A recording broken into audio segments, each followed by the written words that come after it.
महाकाली माँ की उत्पत्ति और उनके द्वारा की गए रक्तबीज नामक दैत्य का वध। श्री महाकाली माता जी पार्वती का एक शक्तिशाली स्वरूप माना जाता है। जब चंड और मुंड दैत्य को माँ चामुंडा ने मार दिया, तब शुंभ और निशुंभ ने अपने सेनापति रक्तबीज को युद्धभूमि में भेजा, जिसको ब्रह्मा जी से वरदान प्राप्त था कि उसका रक्त जितनी बार जमीन पर गिरेगा, उतने ही सैकड़ों रक्तबीज उत्पन्न हो जाएंगे। इसी कारण सभी देवी और देवता उससे युद्ध में हार जाते थे। तभी माता पार्वती ने क्रोधावेश में आकर अपने ही एक स्वरूप महाकाली माँ को प्रकट किया, जो पूरे डरावने स्वरूप में दिखाई देती थी। उसके गले में मुंड माला और हाथों में खप्पर और खड़ग थे।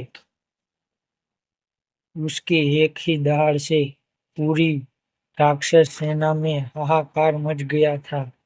जब महाकाली माँ ने इस अवतार को धारण किया और रक्तबीज के साथ युद्ध किया, और रक्तबीज का सारा खून माताजी ने अपने खप्पर में लेकर पी लिया, और इसी प्रकार रक्तबीज का भी अंत हो गया।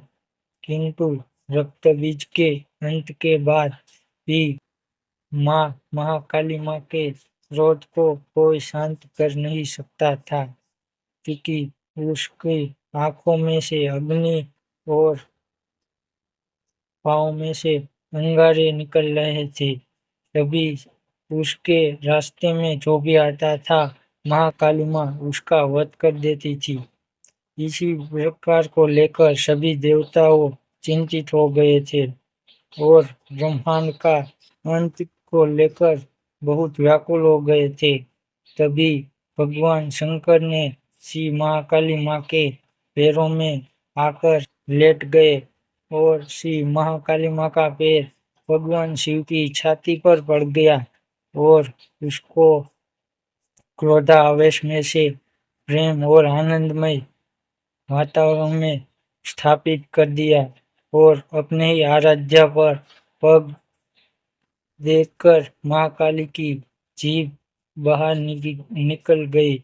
इसीलिए हम महाकाली माँ को भगवान शंकर के छाती पर देखे हुए